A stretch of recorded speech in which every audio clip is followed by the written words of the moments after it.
نحمده ونصلي ونسلم على سيدنا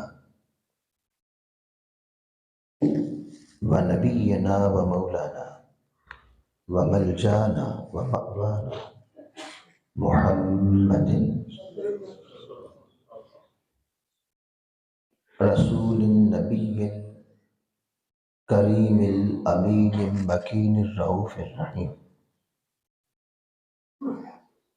أما بعد فأعوذ بالله من الشيطان الرجيم. بسم الله الرحمن الرحيم. هو الذي أرسل رسوله بالهدى ودين الحق ليظهره على الدين كله وكفى بالله شهيدا. صدق الله مولانا العظيم.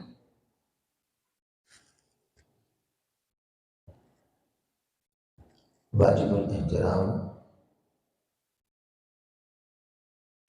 محترم حضرت علامہ شیخ الحدیث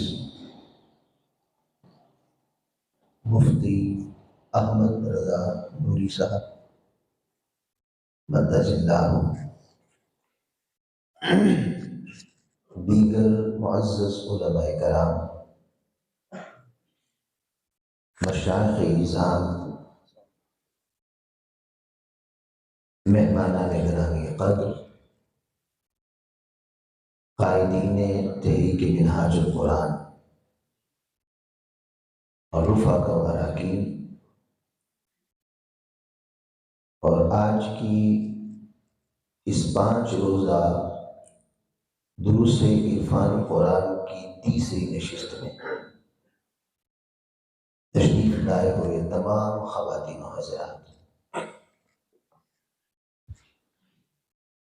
ہم اللہ کا جتنا بھی شکر ادا کریں وہ کم ہے کہ اس نے ہمیں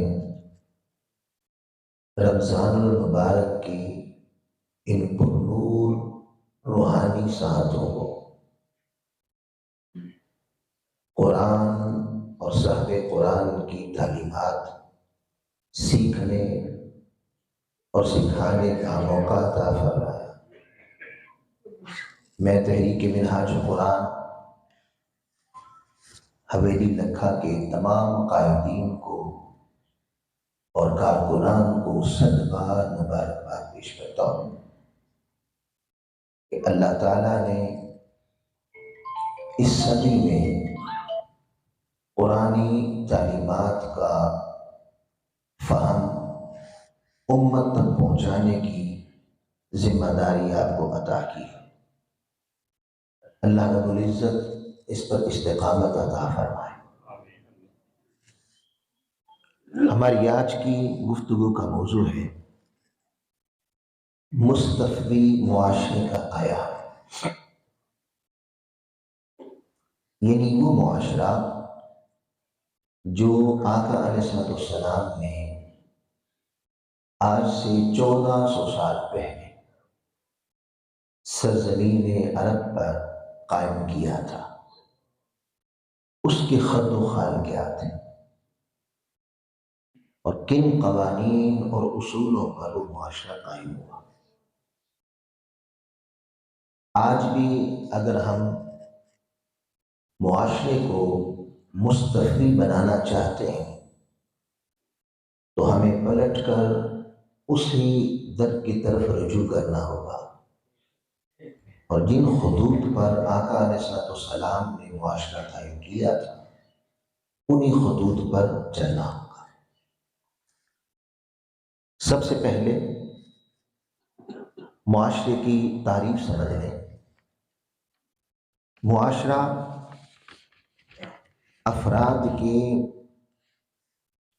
ایسے گروہ کو کہتے ہیں کہ جن کے اصول آپس میں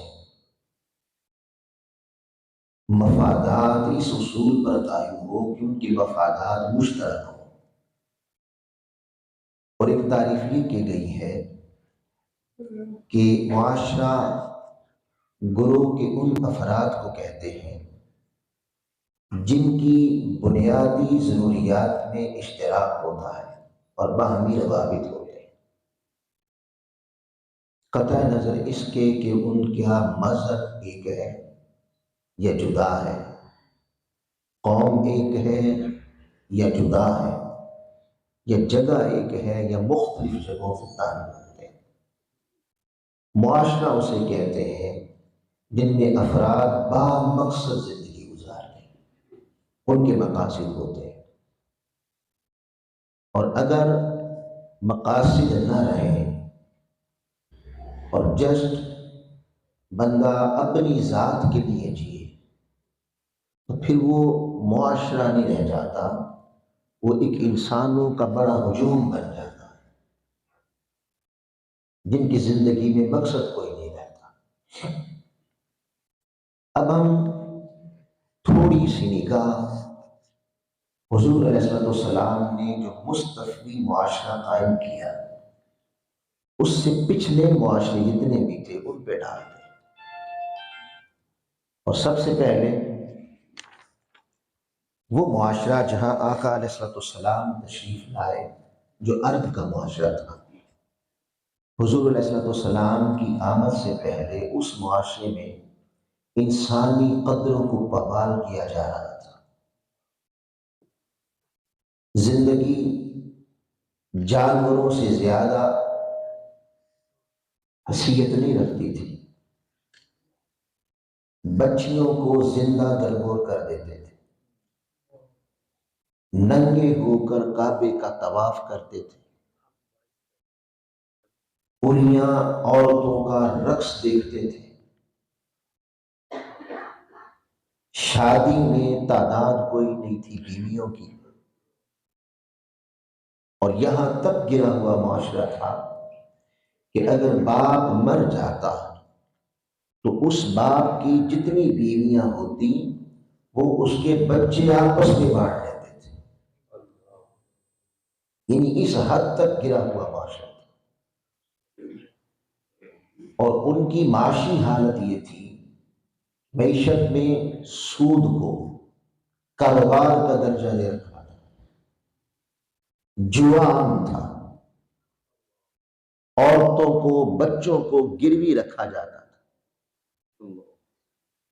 ہر طرف ایک جہالت تھی، بڑا چھوٹے کو دبا دیتا تھا اور طبقاتی تقسیم پیدا ہوئی تھی، چھوٹی چھوٹی باتوں پہ جھگڑا شروع ہو جاتا اور وہ جھگڑا پھر اتنا طول پکڑ جاتا کہ نسلوں کی نسلیں قتل و غارت کی نظر ہو جاتی، جس کی طرف اقبال نے بھی اشارہ کیا ہے، کبھی پانی پینے پلانے پہ جھگڑا اور کبھی گھوڑا آگے دوڑانے پہ جھگڑا۔ یہ حال عرب معاشرے کا تھا۔ اور اگر ہم اس دور کی سپر طاقتیں دیکھیں جو ایران تھا، روم تھا، ان کی تہذیب کا عالم یہ تھا کہ انہوں نے چھوٹے چھوٹے جو غریب ممالک تھے انہیں اپنا غلام بنا رکھا تھا۔ یورپ ناخواندگی، جہالت اور جنگ و جدل میں ڈوبا ہوا تھا۔ عیسائی دنیا میں عجیب و غریب قسم کی نظری تضادات پائے جاتے تھے، آسمانی ہدایت کو بدل کے رکھ دیا گیا تھا۔ بر اعظم ایشیا، یورپ، افریقہ میں بسنے والے یہودی دیگر اقوام سے ممتاز ہونے کے باوجود ان کی زندگی کا مقصد دولت کی ہوس رہ گئی تھی، غرور تھا، تکبر تھا، گھمنڈ تھا۔ الغرض آپ حضور علیہ السلام کی آمد سے پہلے کسی معاشرے کو دیکھیں، چاہے وہ مصری معاشرہ ہے چاہے وہ یونانی معاشرہ ہے، وہ ایرانی معاشرہ ہے، وہ ہندی معاشرہ ہے، وہ رومی معاشرہ ہے، وہ بازنطینی معاشرہ ہے، ہر طرف انسان کی تذلیل ہو رہی تھی، اور انسان جہالت کے گٹاٹوپ اندھیرے میں ڈوبا ہوا تھا کہ اتنے میں قدرت کو انسانیت پر رحم آ گیا، اور زمین بطحہ پر تاجدار کائنات، وجہ تخلیق کائنات، رحمت للعالمین، شفیع المذنبین، سید الانبیاء، قائد المرسلین، حضرت محمد مصطفیٰ صلی اللہ علیہ وآلہ وسلم کا سیدہ آمنہ کی گود میں ظہور ہو گیا۔ بس یہ وقت تھا جہالت کے اندھیروں کو روشنی میں بدلنے کا، غلامی میں پسی ہوئی انسانیت کو آزادی دینے کا۔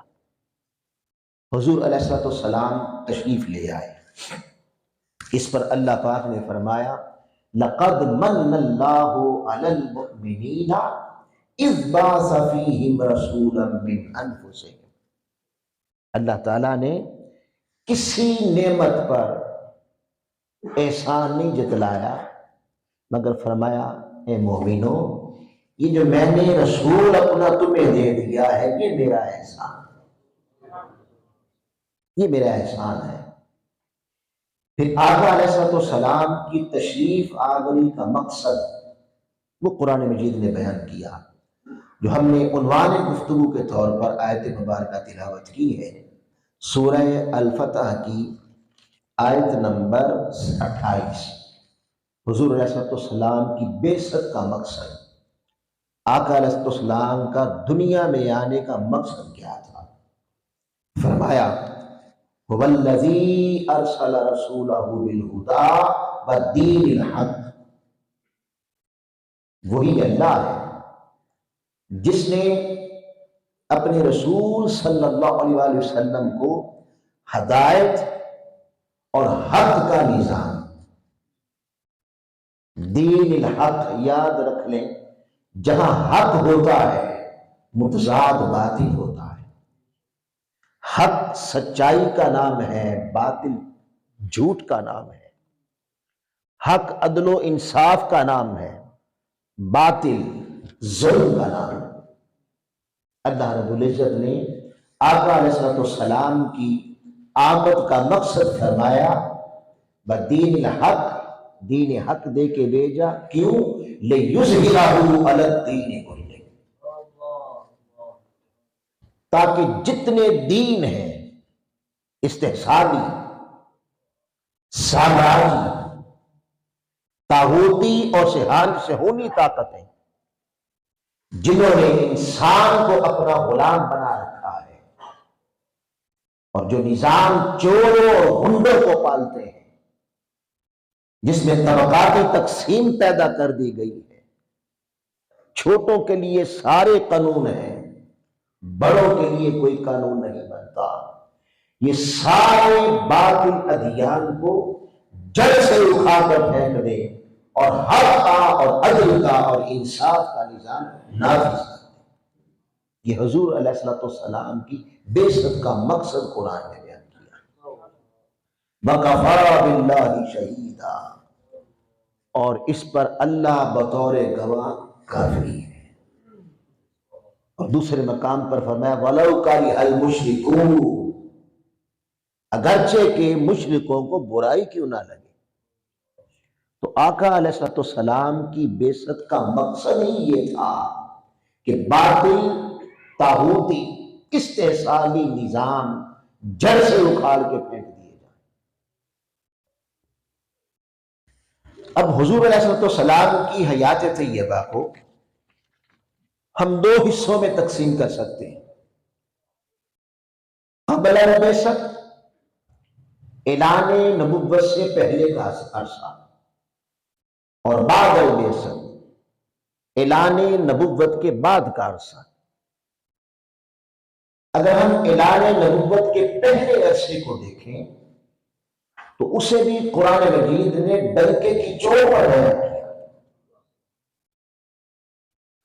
یعنی آپ اس معاشرے میں پیدا ہوئے جہاں چوریاں تھیں، جہاں ڈاکہ زنیاں تھیں، جہاں بے حیائی تھی، جہاں شراب نوشی تھی، جہاں جوا تھا، جہاں حرام خوریاں حرام کاریاں تھیں، جو معاشرہ سود کی لالچ میں ڈوبا ہوا تھا، جہاں انسان سوز معاملات ہوتے تھے، اس معاشرے میں آقا علیہ السلام پیدا ہوئے، اپنا بچپن گزارا، جوانی گزاری، اور 40 سال جوانی کا نقطہ منتہا ہے.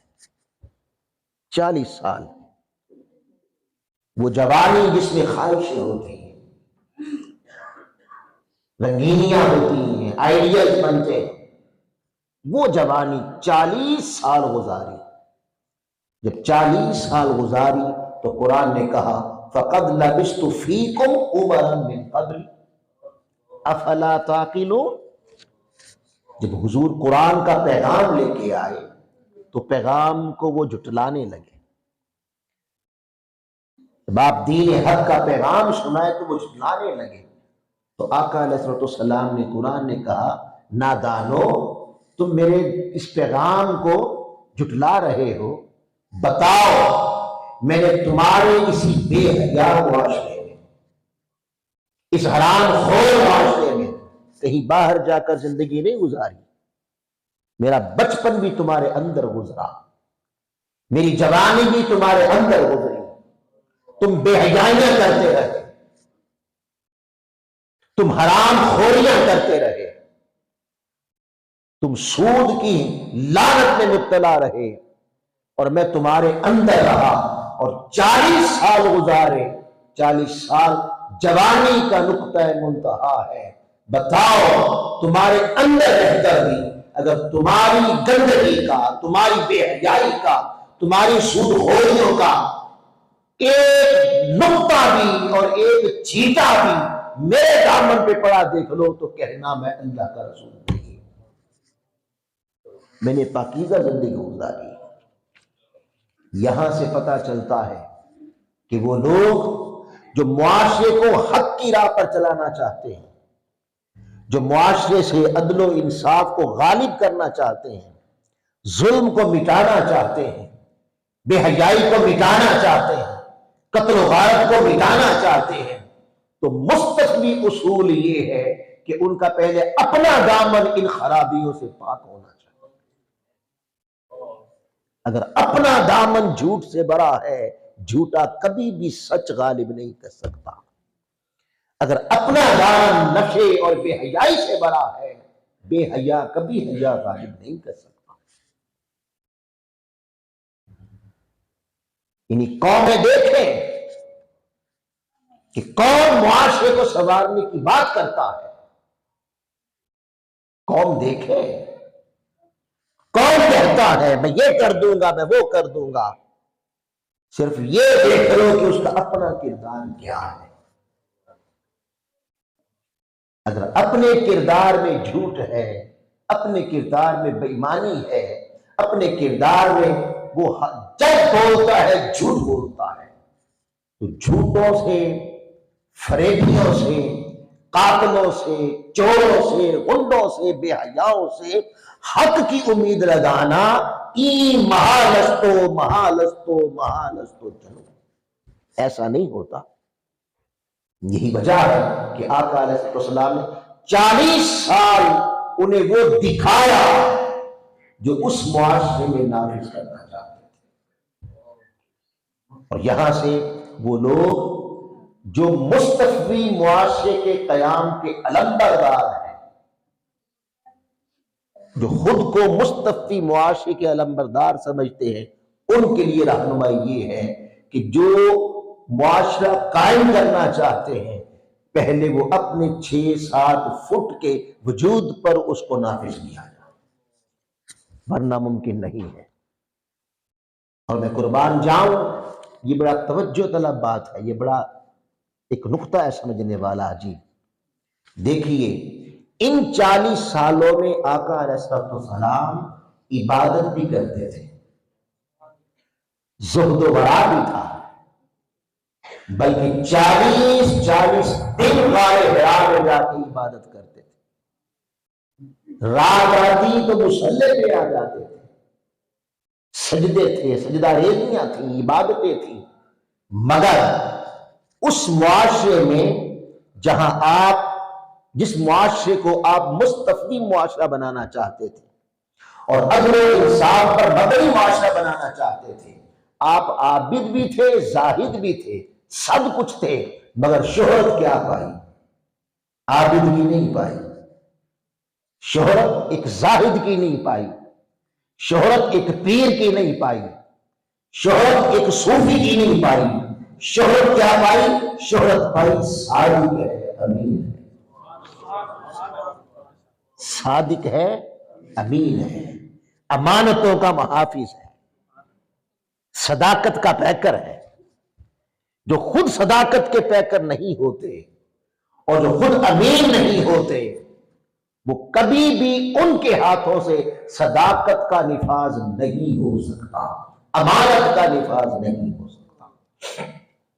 اس کے بعد اگلی زندگی کو دیکھ لیں تو حضور علیہ السلام نے اگلی زندگی میں 21 سالہ جد و جہد، ہجرت کے بعد تو 10 سالہ جد و جہد بن جاتی ہے، یعنی اعلان نبوت کے بعد 21 سالہ جد و جہد کے بعد انقلاب لے آئے، اس میں پتھر بھی کھائے، اس میں جنگیں بھی لڑی، اس میں آپ کو جادوگر تک کہا گیا، آپ کی ذات پر اٹیک ہوئے، تکلیفیں دی گئیں، مگر حضور علیہ السلام پیچھے نہ ہٹتے ہوئے اپنے غلاموں کو ساتھ لے کر بڑھتے رہے، اللہ کی مدد آئی اور سرزمین عرب پر ظالم اور باطل نظام کو اکھاڑ کے پھینک دیا گیا اور عدل کا نظام آپ نے نافذ کر دیا۔ بلکہ یوں فرمایا کہ میں ادیان باطلہ سارے زمانہ جاہلیت کے نظاموں کو اپنے پاؤں تلے روندا، اور جس مستفی معاشرے کی آپ نے بنیاد رکھی اس کے چیدہ خد و خال کیا تھے؟ آپ کہاں انقلاب لائیں؟ پہلی بات، اگر ہم مستفی معاشرے کا عمیق نگاہ سے مطالعہ کریں تو آقا علیہ السلام نے جس معاشرے کی بنیاد رکھی اس معاشرے کو حضور علیہ السلام کی نگاہ فیض نے رشتوں کا تقدس سکھایا، رشتے بحال ہوتے تھے اور اس کی حیثیت ایک جوڑی سے زیادہ نہ تھی۔ آقا علیہ السلام نے اس عورت کو ماں کا درجہ دے کر اس کے قدموں کے نیچے جنت رکھ دی، اسے بیوی کا درجہ دے کر خود جنت قرار دے دیا، اور آپ نے فرمایا جو 2 بیٹیوں کی پرورش کرے گا، اچھی تربیت کرے گا اور انہیں ان کے گھر تک پہنچا دے گا، اسے جنت کی خوشخبری بھی میں محمد مصطفیٰ کو دوں گا۔ والدین کا رشتہ 7 مقامات پر قرآن مجید نے کہا ہوا بالوالدین احسان، والدین کے ساتھ احسان کرو۔ قرابتدار کا رشتہ فرمایا وآت المال علی حبہ ذوی القربی، پھر فرمایا وَإِذَا حَضَرَ الْقِسْمَةَ أُولُو الْقُرْبَى، کہ جب تقسیم وراثت کے وقت کچھ رشتہ دار ایسے آ جائیں کہ جن کا وراثت میں حصہ نہیں ہوتا تو اس قربت کا لحاظ یہ رکھا کرو انہیں بھی کچھ دے دیا کرو، تو آقا علیہ السلام نے یعنی رشتوں کا تقدس سکھایا، یہاں تک فرمایا لا يدخل الجنت قاطعون، جو رشتوں کو قطع کرے گا وہ جنت میں داخل نہیں ہوگا۔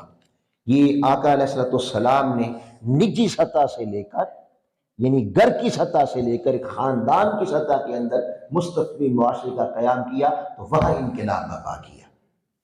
اس کے بعد پھر جو معاشرہ قائم کیا مستقبی معاشرہ، اس کی بنیاد حیا ہے، بے حیائی کو ختم کیا۔ قرآن مجید نے جگہ جگہ فرمایا، سورہ النور کی آیت نمبر 19 میں بنایا، ان الذین یحبون ان تشیع الفاحشۃ فی الذین آمنوا لہم عذاب علیم، بے شک وہ لوگ جن کی یہ خواہش ہے کہ مسلمانوں کے اندر بے حیائی پھیل جائے۔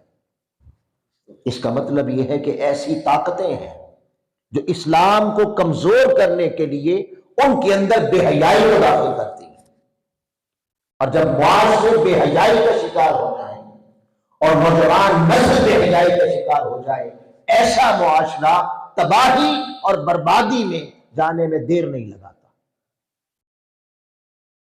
بے حیائی کی حوصلہ شکنی کی، پھر فرمایا اے میرے محبوب صلی اللہ علیہ وسلم، آپ مرد مومنوں کو کہیں، قل للمؤمنین یغضوا من ابصارہم، اپنی نگاہوں کو جھکا کے چلا کرو، حیا سکھایا، وَيَحْفَظُوا فُرُوجَهُمْ، اور اپنی شرمگاہوں کی حفاظت کرو، ذَلِكَ أَزْكَىٰ لَهُمْ، یہ تقویٰ کے، یہ پاکیزگی کے بہت زیادہ قریب ہے۔ یہ پہلے مردوں کو کہا، مومنوں کو، اس کے بعد فرمایا وَقُلْ لِلْمُؤْمِنَاتِ يَغْضُضْنَ مِنْ أَبْصَارِهِنَّ، مومنوں کے لیے الگ حکم آ گیا کہ اے میرے محبوب، جیسے مرد مومنوں سے تم نے کہا کہ نگاہ جھکا کے چلیں، اسی طرح عورتوں سے بھی کہو کہ وہ بھی نگاہ جھکا کے چلیں، نگاہ کے اندر حیا ہونا چاہیے۔ وَيَحْفِظْنَ فُرُوجَهُنَّ، اور خواتین مومن بھی اپنی شرمگاہوں کی حفاظت کریں، وَلَا يُبْدِينَ زِينَتَهُنَّ، اور اپنی زینت دوسروں کے سامنے حیا نہ کریں، اس کا حیا کریں۔ پھر آقا علیہ السلام نے ادھر بے حیائی کو روکا اور ادھر حیا کے انعامات بھی سنا دیے۔ ہمیں الحیاء شعبۃ من الایمان، حیا ایمان کی ایک شاخ ہے، حیا ایمان کا ایک حصہ ہے۔ مستقبی معاشرے کا خد و خال میں حیا ہوتا ہے۔ جس معاشرے میں حیا نہ رہے وہ معاشرہ مستقبی معاشرہ نہیں ہو سکتا۔ جس معاشرے میں حیا نہ رہے وہ معاشرہ تباہی اور بربادی کا شکار ہونے میں دیر نہیں لگاتا۔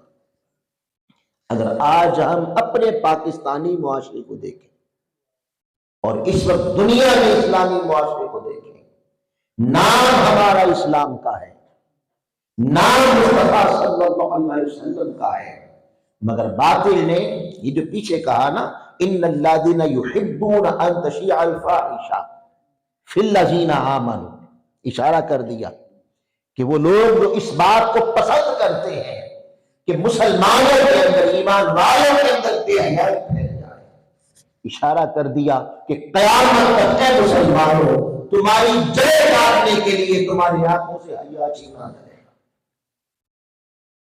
تمہارے اندر بے حیائی داخل کی جائے گی۔ یہ باطل کا بہت بڑا حملہ ہے، اور آج پوری مسلم یونٹی اس کا شکار ہو چکی ہے۔ آپ نوجوانوں کو دیکھ لیں، انہوں نے ننگا ناچ کا وہ حسن پردہ سکرین پر دکھا دیا تاکہ ان کی آنکھوں سے گنبد خضرا کا حسن چھین لیا جائے، ان کے دلوں کے اندر گندگی ڈال کر مصطفیٰ کی پاکیزہ محبت نکال دی۔ معاشرے مستقبی معاشرے قائم کرنے ہو تو حیا اس کا بنیادی عنصر ہے، بنیادی جز ہے۔ ہر نوجوان کو چاہیے کہ اپنی نگاہوں میں حیا پیدا کرے۔ مستقبی معاشرہ حیا سے خالی نہیں ہوتا۔ اور نمبر 2، جو آقا علیہ السلام نے مستقبی معاشرہ قائم کیا، اس میں چوری کی حوصلہ شکنی کی گئی۔ فرمایا السارق والسارقۃ فاقطعوا ایدیہما، چوری مرد کرے یا چوری عورت کرے، ہر دو میں سے جو بھی چوری کرے اس کے ہاتھ کاٹ دو۔ جو حضور علیہ السلام نے معاشرہ دیا وہ چور پالتا نہیں ہے، وہ چوروں کی سرپرستی نہیں کرتا۔ اس معاشرے میں چور بڑا ہو یا چھوٹا، اس کے بڑے چھوٹے ہونے کو نہیں دیکھا جاتا، چور چور ہے۔ حضور علیہ السلام انقلاب لا چکے، اسلامی ریاست قائم ہو گئی۔ ایک فاطمہ نامی غالب قبیلے کی، با اثر قبیلے کی خاتون نے چوری کر لی۔ حضور علیہ السلام کی بارگاہ میں کیس آیا، آپ نے ہاتھ کاٹنے کا حکم دے دیا کہ اس کے ہاتھ کاٹ دیے جائیں۔ وہ کسی با اثر قبیلے کی تھی، اس کی سفارش لے کے با صحابہ بھی آ گئے۔ قبیلے والے تو آئے، با صحابہ بھی سفارش کرنے آ گئے کہ باثر خاندان کی ہے، بڑی ہے، اسے چھوڑ دیا جائے۔ آقا علیہ السلام نے فرمایا تم سے پہلے اس لیے قومیں تباہ ہو گئی کہ وہ بڑے چھوٹے دیکھتے تھے، جرم کی سزا نہیں دیتے تھے۔ انہوں نے قانون کی تقسیم کر رکھی تھی، چھوٹے سے جرم ہو تو اس پر قانون حرکت میں آتا تھا، بڑے سے جرم ہو تو قانون حرکت میں نہیں آتا۔ اور سن لو کون بڑی ہے اور کون بڑا ہے، تم اس کی بات کرتے ہو، خدا کی قسم اگر فاطمہ بنت رسول کی چوری کرتی تو آپ اس کے بھی کاٹے جاتے۔ یہ ہے مستثنی معاشرہ۔ اگر محمد مصطفیٰ سے بھی کوئی بڑا ہوگا، قومیں تباہ ہوا کرتی ہیں، قومیں گناہی کی زنجیروں میں جکڑ دی جاتی ہیں، قومیں لقمے کی محتاج ہو جاتی ہیں جب قومیں بڑے چھوٹے کی تمیز کرتی ہیں۔ اور جس معاشرے میں بڑے کو تحفظ دیا جائے، چھوٹے کو سزائیں دی جائیں، اس سے بڑی تباہی اور کوئی نہیں ہے۔ پھر وہ قوم لائنوں میں لگ کے آٹے لیتی ہے۔ ارے مولا علی نے کہا تھا کہ اگر روٹی کی وجہ سے غریب چوری کرے تو اس حکمران کے ہاتھ کاٹ دو۔ جس کی ریاست میں ایک آٹا لینے کے لیے 6 لاکھیں اٹھنا ہے اور خواتین مرد و خواتین حضرات کمزور آٹے کے حصول کے لیے مارے جائیں، تو بتاؤ وہاں عذاب نہیں آئے گی تو کیا؟ اور قوم آنکھیں بند کر کے بیٹھی ہو، اس کے ضمیر میں کوئی ہلچل پیدا نہ ہو تو جان لو ضمیر مردہ ہو چکے، ایمان بک چکے ہیں، غیرت مر چکی ہے، کیونکہ ہر شخص نے اس رویے کو اپنا لیا ہے، میرے گھر تھوڑی آگ لگی۔ آقا علیہ السلام نے چوروں کی حفاظت کرنے والے معاشرے کو جڑ سے اکھاڑا تھا۔ آج اپنے معاشرے کا حال دیکھ لیں، جہاں پر بڑے چور ہوں دندناتے پھرتے ہیں۔ پھر جس معاشرے کی حضور علیہ السلام نے بنیاد رکھی، یعنی مستفی معاشرہ، وہاں قاتل کی حوصلہ افزائی نہیں کی جاتی۔ اب دیکھتے جائیں، حضور کی تگودو دیکھتے جائیں، آقا نے پتھر کیوں کھائے، حضور نے جنگیں کیوں لڑی، حضور علیہ السلام تکلیف کیوں اٹھائی، آقا علیہ السلام کی ذات مبارکہ پر تانا زنی کیوں ہوئی اور آپ نے کیوں قبول کر لی، وہ دیکھتے جائیں اور ہم اپنے ضمیروں کو بھی دیکھتے جائیں۔ قاتل نہیں پالے جاتے، بلکہ قرآن مجید میں فرمایا وَمَن يُقْتَلْ مُؤْمِنًا مُتَعَمِّدًا فجزاؤہ جہنم خالدن فیہا وغضب اللہ علیہ ولعنہ، جس نے باقاعدہ پری پلان منصوبہ سازی کر کے پلان کر کے مومن کو قتل کر دیا، پلان کیا اور مومن قتل کر دیا متعمدن، فجزاؤہ جہنم، اس کی سزا جہنم ہے۔ یہ قرآن کہہ رہا ہے، ہم نہیں کہتے پنجگانہ نماز میں اہدنا الصراط المستقیم صراط الذین انعمت علیہم، آگے کیا کہتے ہیں؟ غیر المغضوب علیہم ولا الضالین، کہ اے اللہ مجھے انعام یافتہ لوگوں کا راستہ دکھا، صراط مستقیم پر چلا، اور ساتھ ہی کہتے ہیں ان کے راستے پہ نہ چلا جن پر تیرا غضب ہوا۔ کہتے ہیں کہ نہیں کہتے؟ پڑھتے ہیں نا، غیر المغضوب علیہم، جن پر تیرا غضب ہوا ان کی راہ نہ چلا، بھئی ان کی راہ نہ چلا دعا یہ مانگتے ہیں، ان کی راہ نہ چلا دعا یہ مانگتے ہیں، ہر رکعت میں مانگتے ہیں، ہر نماز میں مانگتے ہیں۔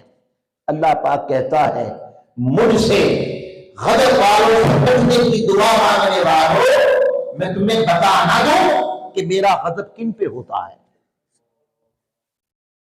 میں تمہیں قرآن میں بتا نہ دوں کہ میرے غضب کا شکار کون لوگ ہیں،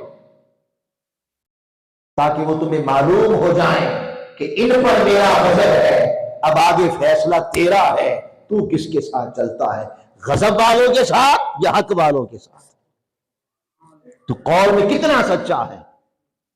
تو ہم کہتے ہیں مولاؤں کی راہ نہ چلا جو تیرے غضب کا شکار ہوئے۔ اللہ پاک فرماتا ہے میرے غضب کا شکار کون ہوئے؟ وَمَن يُقْتَلْ مُؤْمِنًا مُتَعَمِّدًا، جنہوں نے پری پلان قتل کیا مومن کو، منصوبہ سازی کر کے قتل کیا مومن کو، باقاعدہ ایک پلان اور پروپیگنڈا اکٹھ کیا اور پھر مومن کو قتل کیا، غالب اللہ علیہ، یہ منصوبہ کرنے والے مومن کو قتل کرنے والے ان پر میرا غضب، ان پر میرا غضب ہے، وَلَعَنَهُ، اور میری لعنت ہے ان پر۔ کس پر؟ جو متعمدن قتل کرے وہ اللہ کے غضب کا شکار ہے، جو منصوبہ سازی کر کے قتل کرے وہ اللہ کی لعنت کا شکار ہے۔ پھر فرمایا وَلَعَنَهُ وَأَعَدَّ لَهُ عَذَابًا عَظِيمًا، یہ تو دنیا میں ان پر غضب ہے، دنیا میں ان پر لعنت ہے، اور قیامت کے دن ان کے لیے بہت عظیم بڑا عذاب تیار کر رکھا۔ مجھے اس بات کی وضاحت کی ضرورت نہیں ہے کہ کون قاتل ہیں اور کون منصوبے کر کے قتل کرتے ہیں اور اسلامی ریاست میں دندناتے پھرتے ہیں، اور ضمیر اتنے مردہ ہو چکے ہو کہ ان کو سزا دلانا تو دور کی بات ہے، ان کا ساتھ دیتے ہیں۔ ان کا ساتھ دینے والا جب نماز پڑھتا ہے، جو قاتلوں کا ساتھ دینے والا نماز پڑھتا ہے تو اللہ سے قول کچھ کرتا ہے، عمل کچھ کرتا ہے، قول کچھ کرتا ہے، عمل کچھ کرتا ہے۔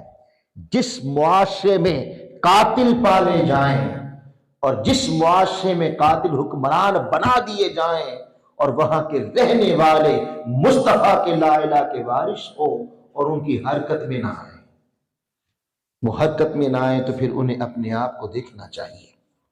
آقا علیہ الصلوۃ والسلام نے جو معاشرہ قائم کیا وہ چوروں کی حوصلہ افزائی نہیں کرتا، وہ قاتلوں کی حوصلہ افزائی نہیں کرتا۔ پھر آقا علیہ الصلوۃ والسلام نے جو معاشرہ قائم کیا، حضور علیہ الصلوۃ والسلام نے کن کن چیزوں کو ختم کیا تھا؟ وہ معاشرہ جو مصطفی معاشرہ ہے وہاں شراب کی حوصلہ افزائی نہیں ہوتی، شراب کے اڈے نہیں کھلتے، شراب کے اڈوں کو سرٹیفکیٹ نہیں دیے جاتے، بلکہ حضور علیہ السلام کے فرمان کے مطابق شریعت میں اسلامی ریاست میں جو شراب بنائے، بیچے، پیے، اسے کوڑے مارنے کا حکم دیا جاتا ہے۔ حضور کی آمد سے پہلے عرب معاشرہ شراب کی لعنت میں مبتلا تھا۔ آقا علیہ السلام نے شراب کی حوصلہ شکنی کی، حکم آیا یا ایھا الذین آمنوا، اے ایمان والو، انما الخمر والمیسر والانصاب والازلام رجس من عمل الشیطان، اے ایمان والو خبردار، یہ شراب، یہ جوا، یہ بت جو نصب کیے گئے عبادت کے لیے، اور یہ پانچ بازیاں قسمت کا حال نکالا جاتا ہے، سب گندا اور شیطانی عمل ہے، فاجتنبوہ، اسے چھوڑ دو، اس سے اجتناب کرو۔ تو جس معاشرے کے لیڈر ہی شرابی ہو، جس معاشرے کے رہبر و رہنما ہی شرابی ہو، اور جہاں حق کی سربلندی ہونی تھی وہاں بیٹھ کر شراب کھانے کھول دیے جائیں، پھر خود ہی فیصلہ کریں کہ اس معاشرے کا حال کیا ہوگا، اور وہ کیا منہ دکھائیں گے مصطفیٰ کو۔ وہ سمجھتے ہیں کہ میرا قصور کوئی نہیں ہے، میں تو گھر بیٹھا ہوں، میں تو گھر بیٹھا ہوں، میرا قصور کوئی نہیں ہے۔ نہیں، قوموں کے قصور ہوتے ہیں۔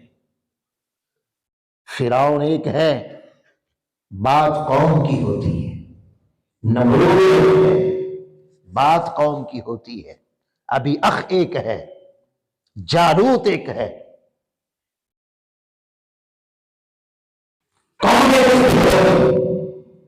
قومیں کثیر ہوتی ہیں، عذاب قوموں پہ آتے ہیں، قومیں مجرم ہوتی ہیں۔ پھر حضور علیہ السلام نے جس معاشرے کی بنیاد رکھی وہاں جوے کی حوصلہ شکنی کی گئی تھی۔ انما الخمر والمیسر، جوا گندگی ہے، عملی شیطانی عمل ہے۔ آج دیکھ لیں، آج تو آپ کے موبائلوں پر بھی کسینوں کھل گئے، ہے کہ نہیں ایسا؟ یعنی ساری لعنت پھیل گئی ہر طرف۔ خیر کہاں سے آئے؟ خیر کہاں سے آئے؟ نوجوان بچے بھی اس میں مبتلا کیے جا رہے ہیں، اسے کمائی کا نام دے کر انہیں جواریہ بنایا جا رہا ہے تاکہ وہاں سے برکات اٹھ جائیں۔ اسلامی ریاستوں میں کسینوں کھل رہے ہیں۔ پھر آقا علیہ السلام نے حرام سے منع کیا، حرام سے روکا، اور حرام کے ذرائع کو بند مار دیے۔ پھر حرام میں کیا کیا ہے؟ جوا ہے، سود ہے، رشوت ہے، کم توڑنا ہے۔ ان سب پر قرآن کی آیتیں موجود ہیں، ان سب پر، کہ کم نہیں توڑنا، رشوت نہیں لینی، جوا نہیں کھیلنا، سود نہیں لینا۔ کم تولنے کی بات کی تو اللہ رب العزت نے سورہ ہود میں فرمایا یا قوم اوفوا المکیال والمیزان بالقسط، خبردار تولنے میں انصاف کو اپناؤ، میزان کو انصاف کے ساتھ رکھو، برابر کا رکھو، بلا تبخسوا الناس اشیاءَ، اور لوگوں کے مال گھٹایا نہ کرو۔ پھر اسی طرح سورہ الرحمن میں فرمایا وَأَقِیمُوا الْوَزْنَ بِالْقِسْطِ وَلَا تُخْسِرُوا الْمِیزَانَ۔ آج پوری تاج برادری میں کم تولا جاتا ہے، ملاوٹیں ہونا شروع ہو گئی۔ پھر اسی طرح جب بات کی رشوت کی تو حضور نے فرمایا الراشی والمرتشی کلاہما فی النار، یہ بھی حرام ہے۔ سود، سارا معاشرہ اس وقت سود کی لعنت میں مبتلا ہے۔ اللہ رب العزت نے قرآن مجید میں جگہ جگہ اس کی مذمت کی ہے۔ یا ایھا الذین آمنوا لا تأکلوا الربا، خبردار ایمان والو سود کے قریب نہ جانا۔ پھر فرمایا یمحق اللہ الربا ویربی الصدقات، اللہ سود کو مٹاتا ہے، صدقات کو بڑھاتا ہے، صدقات کو بڑھاتا ہے۔ آقا علیہ الصلوۃ والسلام، حضرت ابو ہریرہ رضی اللہ تعالیٰ عنہ راوی ہے، ابن ماجہ میں آتا ہے، نبی پاک صلی اللہ علیہ وسلم نے فرمایا جب میں معراج پر گیا تو میں نے کیا دیکھا، ایک ایسا طبقہ دیکھا جن کے پیٹ بڑے بڑے تھے اور ان کے پیٹوں کے اندر بچھو اور سانپ نظر آ رہے تھے۔ اللہ معاف فرمائے، بڑے بڑے پیٹ اور ان پیٹوں میں بچھو اور سانپ نظر آ رہے تھے۔ میں نے جبریل امین سے پوچھا، جبریل یہ کون لوگ ہیں؟ انہوں نے کہا یا رسول اللہ آپ کی امت کے سود خور، آپ کی امت کے سود خور ہیں۔ پھر اسی طرح حضور علیہ السلام نے فرمایا سود کے 70 گنا کے درجے ہیں، سود کے 70 گنا کے درجے ہیں، اور فرمایا سب سے کم درجے کا گناہ یہ ہے جیسے کوئی اپنی ماں سے بدکاری کرے۔ یہ سود کا عالم ہے۔ اور جہاں یہ ہو جائے کہ نیو ورلڈ آرڈر آ جائے اور اس میں کہا جائے کہ معاذ اللہ محمد مصطفیٰ کا نظام پرانا ہو گیا، یہ جدید دور ہے، نیا دور ہے، ان کے نظام 1400 سال پہلے قابل عمل تھا، اب دنیا میں قابل عمل نہیں رہا، لہذا پوری دنیا ہمارے نیو ورلڈ آرڈر کے نظام کے مطابق چلائی جائے گی، اور سود کے بغیر نظام نہیں چل سکتا، سود کے بغیر نہیں چل سکتا۔ یہ 90 کی دہائی کی بات ہے، حضور سیدی شیخ الاسلام ڈاکٹر محمد طاہر القادری نے عالمی سطح پہ اعلان کر دیا کہ آؤ میرے سامنے بیٹھو، شرق سے غرب تک اور شمال سے جنوب تک میرے سامنے بیٹھو، میں بیان کروں گا محمد مصطفیٰ کا نظام 1400 سال پہلے بھی نیا تھا، آج بھی نیا ہے اور قیامت تک نیا ہے، اور میرے آقا کے دیے ہوئے نظام کے بعد اب کسی نظام کی ضرورت نہیں ہے انسان کی بھلائی کے لیے۔ اور رہ گئی یہ بات کہ سود سے پاک بینکاری نہیں ہو سکتی، تو ڈاکٹر طاہر القادری صاحب نے، میرے شیخ میرے استاد نے 1990 کی دہائی میں 93 میں میرے قائد نے بنا سود بینکاری پورا نظام دے دیا، پورا نظام دے دیا، عالمی سطح پر سراہا گیا، اور ملیشیا نے اپنے ملک میں اس نظام کا نفاذ بھی کر دیا۔ وہ کون سا نظام ہے جس پر بینکوں کو ڈالا جائے، سود بھی نہیں ہوگا اور معیشت بھی مستحکم ہو جائے گی، ملک ترقی کرے گا، مگر وہ نہیں کیا گیا۔ اسی طرح ادھر حرام سے روکا، ادھر رزق حلال کی طرف ترغیب دلائی۔ فرمایا آقا علیہ السلام نے کہ فرائض کے بعد حلال مال کمانا سب سے بڑا فریضہ، اور جہاں تک حرام کی بات ہے حضور علیہ السلام نے فرمایا اگر ایک لقمہ حرام کا حلق سے نیچے اتر جائے اس کی 40 دن کی عبادت کو جلا کے راہ کر دے، ایک لقمہ۔ دوستو ذرا اپنے گرد کا ماحول دیکھو، جس سسٹم میں ہم جی رہے ہیں، جو سسٹم ہم قبول کیے ہوئے ہیں، جو نظام ہم قبول کیے ہوئے ہیں، یہ ہنڈے پال رہا ہے، یہ سود پال رہا ہے، یہ بے ایمانیاں پال رہا ہے، یہ قاتلوں کو پال رہا ہے، یہ چوروں کو پال رہا ہے۔ جو نظام مصطفیٰ نے دیا تھا اس میں قاتل نہیں پالے جاتے۔ اسی طرح یاد رکھ لیں حضور علیہ السلام نے جس معاشرے کی بنیاد رکھی اس معاشرے کی بنیاد میں عدل اور انصاف کو رکھا۔ جہاں سے عدل اٹھ جاتا ہے وہاں پر پھر فرعون پیدا ہوتے ہیں، جہاں سے عدل اٹھ جاتا ہے وہاں غریب ظلم کا شکار ہوتے ہیں، جہاں سے عدل اٹھ جاتا ہے وہاں بھول آتی ہے، جہاں جو جاتا ہے وہاں پھر لوگ لائنوں میں لگ کے آٹا لیتے ہیں، اور جو قومیں عدل قبول نہ کریں، اس کی حوصلہ شکنی کریں، وہی قیام مستقبی معاشرے کے قیام کے داعی بنتے ہیں۔ حضور علیہ السلام نے عدل کا حکم دیا، ہمیں جگہ جگہ حکم دیا، فرمائی اب گواہی لے لیں، یاد رکھ لیں سچی گواہی دینا یہ عدل و انصاف کو اور حق کو غالب کرنے کے لیے ہوتا ہے، اللہ کی رضا کے لیے ہوتا ہے، کیونکہ جب جھوٹی گواہی دی جائے تو عدل کا خاتمہ ہو جاتا ہے، حق بھی جاتا ہے۔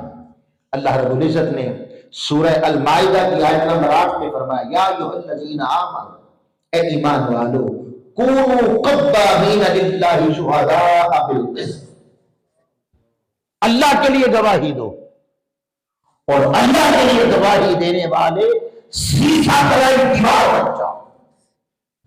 سچی گواہی دینے والے اتنے مضبوط بن جاؤ کہ دنیا کی کوئی طاقت تمہیں ہلا نہ سکے۔ اور پھر آگے کیا فرمایا؟ وَلَا يَجْرِمَنَّكُمْ شَنَآنُ قَوْمٍ عَلَىٰ أَلَّا تَعْدِلُوا، کہ ایسا نہ ہو کہ تم سچی گواہی دینے نکلے تھے مگر مقابلے میں تمہارا دشمن آ گیا، اس کی دشمنی تمہیں سچ بیان کرنے سے نہ روکے، چاہے تیرا سچ اس کے حق میں چلا جائے، چاہے تیرا سچ دشمن کے حق میں چلا جائے، وہ تجھے نہ روکے۔ سچی گواہی دو، اس بات کی پرواہ نہ کرو، اعدلوا اقرب للتقویٰ، عدل کرو، یہ تقویٰ کے سب سے زیادہ قریب ہے۔ یہاں تو یہ فرمایا نا کہ دشمن ہو تمہارے سامنے اور تمہاری گواہی، کوئی دشمن تھا مگر اس معاملے میں گواہی اس کے حق میں جا رہی ہے، تو اللہ پاک فرما رہا ہے اس کی دشمنی حق سے نہ روکے، اس کی دشمنی عدل سے نہ روکے۔ یہاں یہ فرمایا، پھر سورہ نساء میں فرمایا یا ایھا الذین آمنوا، اے ایمان والو، کونوا قوامین بالقسط شہداء للہ۔ یہ بڑی توجہ طلب بات ہے، یہاں تو دشمنی کی بات کی تھی، یہاں فرمایا اللہ کے لیے سچی گواہی دینے والے سیسا پلائی دیوار بن جاؤ، وَلَوْ عَلَىٰ أَنفُسِكُمْ، وہ گواہی تمہارے اپنے خلاف کیوں نہ ہو۔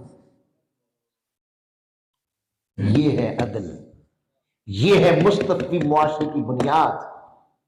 ایسے معاشرے مستقبی معاشرے بنا کرتے ہیں۔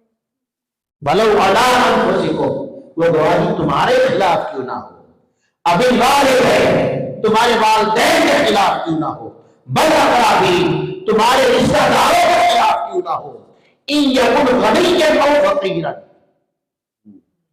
کسی مالدار یا کسی فقیر کے حق میں نہ ہو، میں ہی کیوں نہ ہو، اور یہ نہ سمجھو کہ یہ مالدار ہے، یہ فلاں ہے لہذا اس کا بھلا کر دوں اور جھوٹ بول دوں۔ اللہ پاک کہتا ہے فَاللَّهُ أَوْلَىٰ بِهِمَا، تم سے زیادہ اللہ کا اس کے ساتھ رشتہ ہے، وہ تم سے زیادہ اللہ کا بند، وہ اللہ کا بندہ ہے، اللہ معبود ہے، وہ اللہ کا بند، تیرے سے زیادہ اس کا رشتہ اللہ کے ساتھ ہے۔ خبردار جھوٹ نہ بولو، وَلَا تَتَّبِعُوا الْهَوَىٰ أَن تَعْدِلُوا، اور اپنی خواہش نفس کے پیچھے لگ کے ایسا نہ ہو کہ تم عدل کو چھوڑ دو۔ پھر یہ گواہی یہاں پہ بات آ گئی، عمر بن عبدالعزیز یہ بہت ہی منصف اور عادل حکمران گزرا ہے اسلامی تاریخ میں، اسے دوسرا عمر بھی کہتے ہیں، عمر ثانی بھی کہتے ہیں۔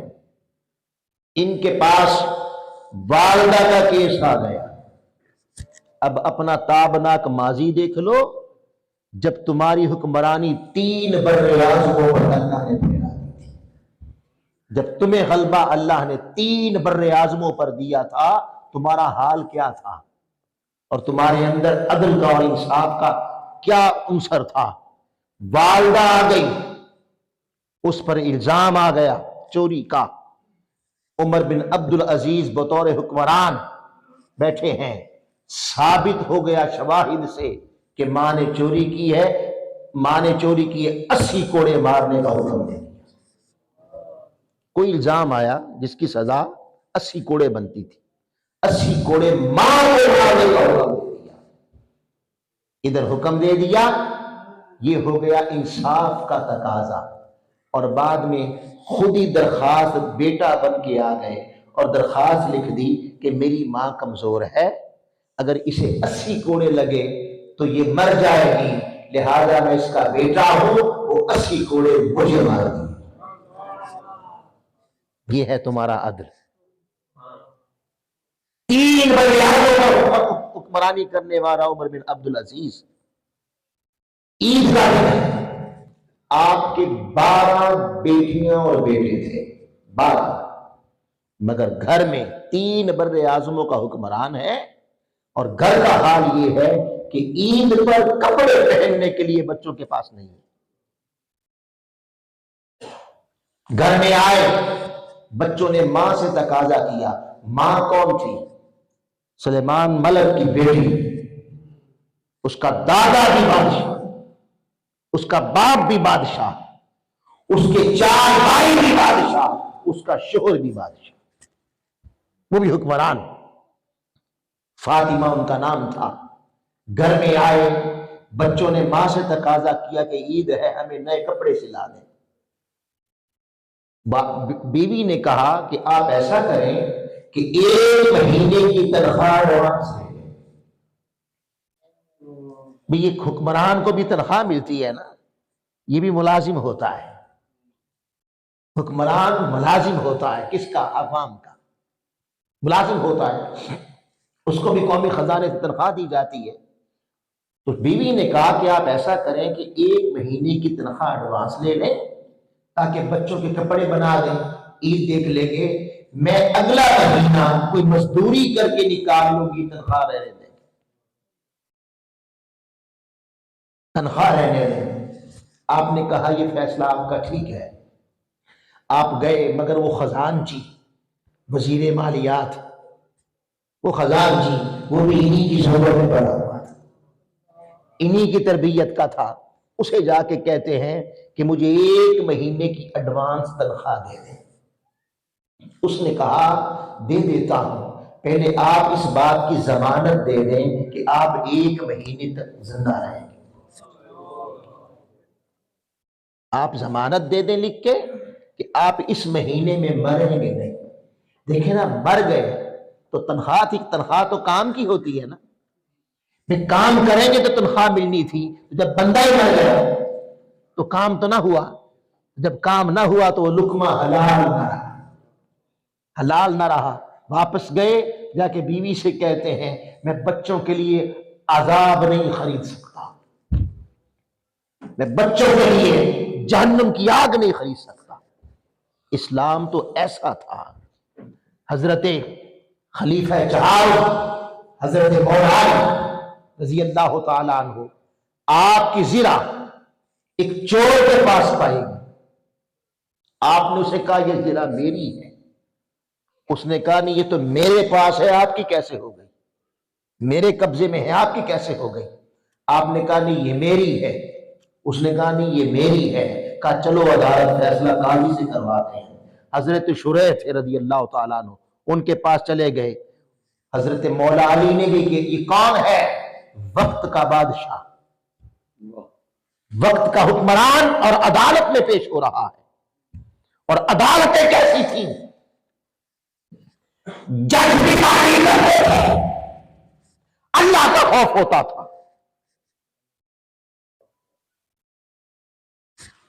عدالت کا عالم یہ ہے کہ حضرت شریح نے پوچھا اے علی آپ کا دعویٰ کیا ہے؟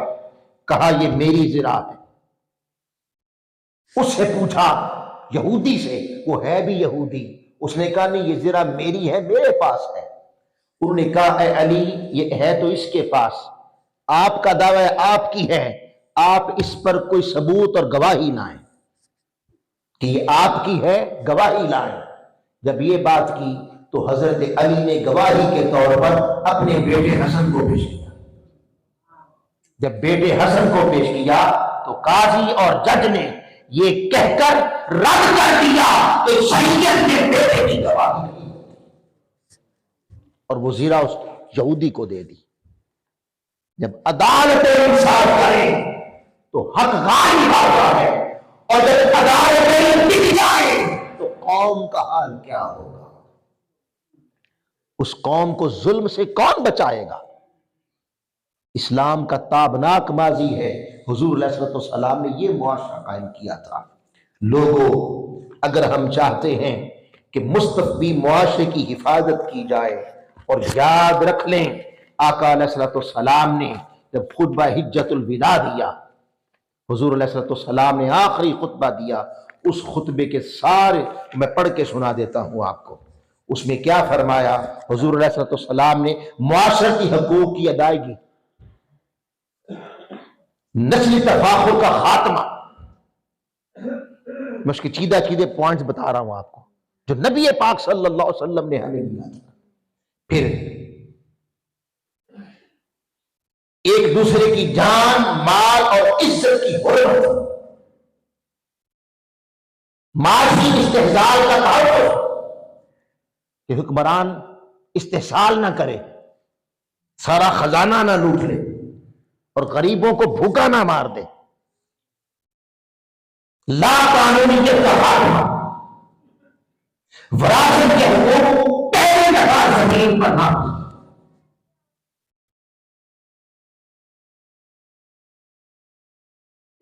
خواتین کے حقوق پہلے دفعہ زمین پہ نافذ کیے گئے اور انہیں وراثت میں شامل کیا گیا۔ میاں بیوی کے حقوق الگ الگ حضور نے بیان کر دیے۔ اصول حکمرانی حضور علیہ السلام نے بیان کر دیے، اور یہ کہنے کے بعد آقا علیہ السلام نے فرمایا یہ جہاں موجود ہے وہ وہاں پہنچا کے بھی جہاں موجود ہے۔ کیا معنی؟ کہ قیامت تک، آخری امت تک بھی میرا یہ پیغام پہنچا دو، تاکہ ہر امتی اس کا محافظ بنے، تاکہ ہر امتی اس کی حفاظت کرے جو معاشرہ حضور علیہ السلام نے قائم کیا تھا۔ میں نے آپ کے سامنے اس معاشرے کے خد و خال کچھ بیان کر دیے جو معاشرہ نبی پاک صلی اللہ علیہ وسلم نے قائم کیا۔ ایمان سے بتائیں، ایمان سے اس معاشرے کی کوئی ایک چیز ہے آج ہمارے معاشرے میں نظر آتی؟ بولیے جی، نظر آتی ہے؟ نہیں نظر آتی۔ 40 سال گزر گئے ڈاکٹر طاہر القادری کو اس طرف توجہ دلاتے ہیں، 40 سال گزر گئے، قوم ظلم کا شکار ہوتی چلی جا رہی ہے، عزت مل رہی ہے، بھوکے مر رہے ہیں، اور طاغوت استحصال کر رہا ہے، شہونی طاقتیں چھا رہی ہیں، چور کو پالنے والے نظام راج کر رہے ہیں، مگر کوئی اٹھنے کا نام نہیں لے رہا، کسی کے ضمیر پر کوئی جنبش نہیں ہوتی اور کوئی اس کی پرواہ نہیں کرتا، ہر کوئی سوتا ہے اور سو کے اٹھ جاتا ہے۔ یاد رکھ لیں قیامت کا دن ہوگا، مصطفیٰ کا ہاتھ ہوگا اور ہمارا گریبان ہوگا، ہم کیا جواب دیں گے آقا علیہ السلام کو؟ لہٰذا مصطفی معاشرے کا قیام تب ہی ممکن ہے اگر ہم چوروں کو چوروں سے نجات پائیں، ظالم نظام سے نجات پائیں، غنڈوں کو پالنے والے نظام سے نجات پائیں۔ مصطفی معاشرے کو قائم کرنا ہے تو پلٹنا ہوگا گنبد خضرا کی سرکار کی طرف۔ مصطفی معاشرے کو بچانا ہے تو ہمیں ساری غلامیوں کو ٹھکرا کر حضور کا غلام بننا ہوگا۔ آقا علیہ السلام کی غلامی کا جو صرف نعرہ نہ رہے، حضور علیہ السلام کے ساتھ غلامی کا ایسا وعدہ ہو کہ فَمَن يُقْتَلْ أَوْ يَغْلِبْ، بس وہی عزم ہو، وہی حوصلہ ہو کہ جب باطل نے، ابو جہل نے، ابو لہب نے حضور علیہ السلام کے پاس حضرت ابو طالب کو بھیجا کہ جائیے انہیں کہیے کہ ان کو عورت چاہیے تو دے دیتے ہیں، پیسہ چاہیے تو دے دیتے ہیں، کعبے کی کنجیاں بھی لے لیں۔ اگر جھگڑا بتوں کا تھا تو وہ تو کعبے کی کنجیاں دینے آ گئے، وہ بھی لے لیں۔ کوئی ایک داد کسی ایک قبیلے کا آپ کو سردار بھی بنا دیتے ہیں، ہمیں نہ چھیڑیں، ہمارے سسٹم کو نہ چھیڑیں۔ تو حضور نے کیا فرمایا؟ ہمارے آقا نے کہا ایک ہاتھ پہ سورج رکھ، ایک ہاتھ پہ چاند رکھ دو اور پھر کہو کہ میں عدل و انصاف کی جنگ لڑنا چھوڑ دوں تو سن لو، یا میں قتل ہو جاؤں گا یا تمہارے اس نظام کے ٹکڑے ٹکڑے کر کے حق کو غالب کروں گا۔ تحریک منہاج القرآن اور تحریک منہاج القرآن کے قائد 40 سال سے قوم کو یہ پیغام دے رہے ہیں۔ اللہ رب العزت ہمیں حضور علیہ السلام کی غلامی کا صحیح حق ادا کرنے کی توفیق عطا فرمائے۔ تحریک منہاج القرآن کے تمام قائدین کو 100 بار مبارکباد پیش کرتا ہوں۔ اس سال بھی آپ کو اللہ تعالیٰ نے دروس عرفان القرآن سجانے کا یہ نورانی موقع عطا فرمایا ہے۔ اللہ اسی پر ہمیں زندگی دے، اسی پر ہمیں موت عطا فرمائے۔ وما علینا الا البلاغ۔